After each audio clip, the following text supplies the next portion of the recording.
Alors, première vidéo concernant les missions Plotly. Là, c'est une mission pour réaliser un pie chart. Donc, on va tout de suite voir le détail. Le détail, il est ici. Donc, depuis le dataset, créer un graphique en secteur, donc un pie chart montrant la répartition du chiffre d'affaires total par commerciaux. Ici, je vous ai mis la méthode qui sera utilisée. Donc, je vais utiliser Plotly Express, hein, puisque pour le moment, on va rester le plus simple possible. Il y a différentes versions de Plotly, en sachant que Plotly Express, c'est la version la plus simple. Donc, tant qu'on me demande des missions à réaliser le plus simplement possible, je vais rester sur Plotly Express. Après, dans la suite, plus tard, j'utiliserai d'autres versions de Plotly. La méthode que je vais utiliser pour réaliser un pie chart, elle s'appelle Pie. J'ai mis ici un lien, donc si vous cliquez dessus, ça va vous renvoyer sur la documentation générale de Plotly pour les pie charts avec Plotly Express. Donc, si ça vous intéresse, vous pouvez cliquer sur le lien et regarder un petit peu. Là, je vous ai mis une autre série de liens. Pour voir le dataset. Donc, c'est ce dataset que je vais utiliser pour la création du pie chart. Le notebook général qui concerne Plotly, le notebook suivant, la vidéo que vous êtes en train de regarder et la playlist complète. Si vous regardez cette vidéo sur YouTube, dans la description de la vidéo, vous avez tous les détails et tous les liens que j'ai mis ici, plus le lien du notebook que vous êtes en train de voir. Donc, n'hésitez pas à aller dessus, télécharger et travailler de votre côté. Ici, je vais vous montrer la version finale de ce à quoi va ressembler le pie chart. Comme ça nous donnera une idée. Voilà, donc très simple, hein, pas de paramètres, pas de personnalisation pour le moment, puisqu'on est sur la toute première vidéo. Ensuite, au fur et à mesure, je rajouterai des paramètres et des personnalisations. Donc là, je vais revenir sur la mission. Ici, je vous ai mis un lien pour commenter ou liker sur YouTube. Donc, si vous regardez la vidéo sur YouTube, n'hésitez pas à poster vos commentaires si vous avez des questions, des remarques, si vous voulez que je traite d'un sujet en particulier, si vous voulez voir l'évolution des missions, donc des prochaines missions qui vont arriver. N'hésitez pas non plus à vous abonner sur la chaîne. Donc là, maintenant, ce que je vais faire, c'est que je vais supprimer les entrées, les sorties. Comme ça, on va voir comment ça fonctionne. Donc, première chose, je vais importer deux choses. Donc, je vais importer Plotly Express, comme je vous l'ai dit, avec son alias PX, hein, c'est une convention, et aussi Pandas. Je vais utiliser Pandas parce que Plotly et Pandas fonctionnent bien ensemble, et comme je vais utiliser souvent des data frames comme base pour générer les graphiques, et ben je vais utiliser Pandas puisque c'est ce que j'utilise pour la manipulation de données. Donc ici c'est la cellule pour importer les fichiers avec Pandas. Donc je rentre pas dans les détails parce que j'ai créé une playlist qui traite de Pandas. Donc si ça vous intéresse de savoir comment j'utilise Pandas et les différents attributs et méthodes sous Pandas, il y a une playlist spécifique là-dessus.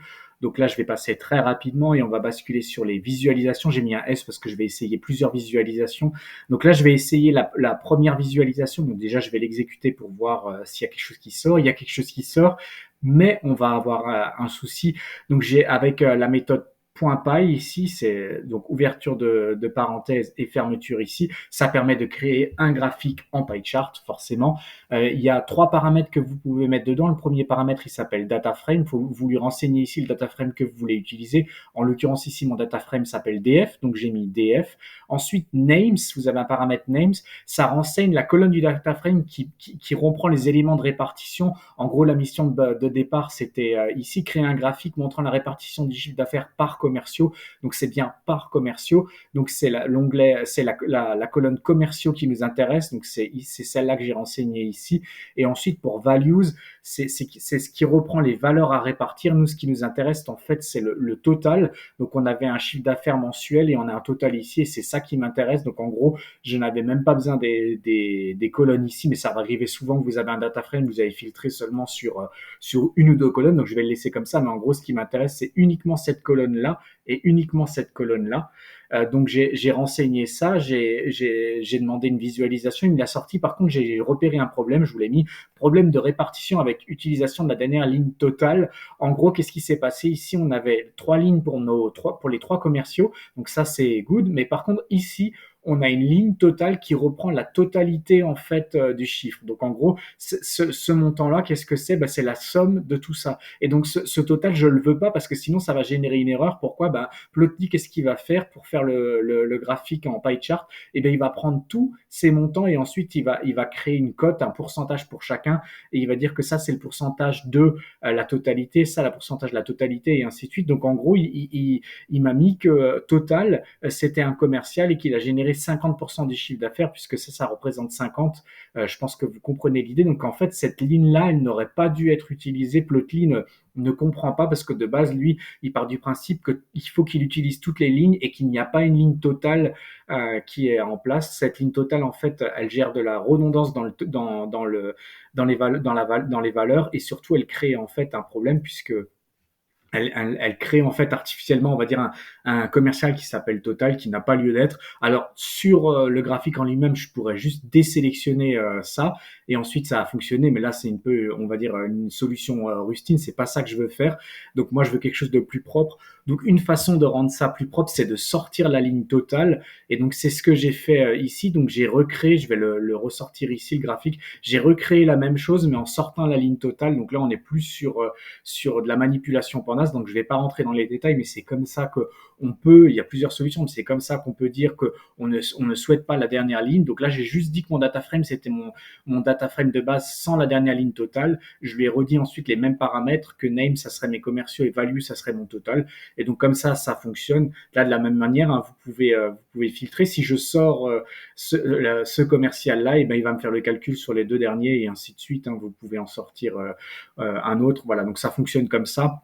C'est interactif sur Plotly, c'est ça qui est intéressant. Ça veut dire que si je passe ma souris sur le graphique, donc là il me met par exemple pour le premier commercial, donc pour Claire, il me met un pourcentage à 51,7%, on le voit sur le graphique, et quand je passe ma souris, eh ben, il y a un autre menu qui va s'afficher au passage de la souris. Là, il me remet le nom du commercial et il me met le total en euros. Il y avait la possibilité de personnaliser ça. J'aurais pu mettre ici les noms, ici la valeur totale. Tout ça, je vais le faire dans les vidéos qui vont suivre, mais là, je vais rester le plus simple possible. Donc, j'ai pu créer un pie chart avec uniquement, on va dire, 3 lignes de paramétrage. J'aurais pu le faire aussi avec uniquement 2 lignes. Je vais vous le montrer. Alors déjà, je vais voir si ça marche ici. Ici, ça n'a pas marché. Il m'a créé une value error. C'est ce que j'ai mis ici en sortie. Alors, qu'est-ce que j'ai fait? J'ai fait la même chose que ce que j'avais fait plus haut, mais sauf que j'ai pas précisé le paramètre data frame en fait. Je lui ai juste dit names, c'est commerciaux, et values, c'est total. Et il me sort une value error. Pourquoi il me sort une value error? C'est assez simple à comprendre. Plotly ne peut pas générer le graphique avec les paramètres indiqués ci-dessus. Pourquoi? Et ben en fait, c'est parce qu'il ne comprend pas à quoi ça fait référence. Donc je lui ai dit commerciaux total, mais je lui ai pas dit pour quel data frame on parle. Plotly n'est pas une intelligence artificielle, donc il va pas revenir en arrière dans mon notebook, pardon, pour me dire là il y a un data frame, ça doit être celui-ci. Donc comme j'ai pas renseigné mon data frame, il peut pas savoir à quoi ça correspond. Mais c'est possible avec Plotly de ne pas utiliser le paramètre data frame ici. Par contre, il va falloir faire autrement que juste balancer des colonnes comme ça, parce que ça, on voit qu'il comprend pas. Et c'est ce que j'ai fait ici. En gros, qu'est-ce que j'ai fait ici? Donc, je vais y réexécuter. Donc là, ça fonctionne avec le même problème ici. Mais qu'est-ce que j'ai fait ici? Eh ben, dans names, au lieu de lui donner, comme ici, juste le nom de la colonne, eh ben, je lui ai dit names, c'est la colonne de mon data frame DF. Donc ça, vous avez le droit de faire. Si vous ne voulez pas utiliser le paramètre data frame, vous pouvez dire que dans names, vous appelez votre data frame avec le colonne. Donc ça fonctionne.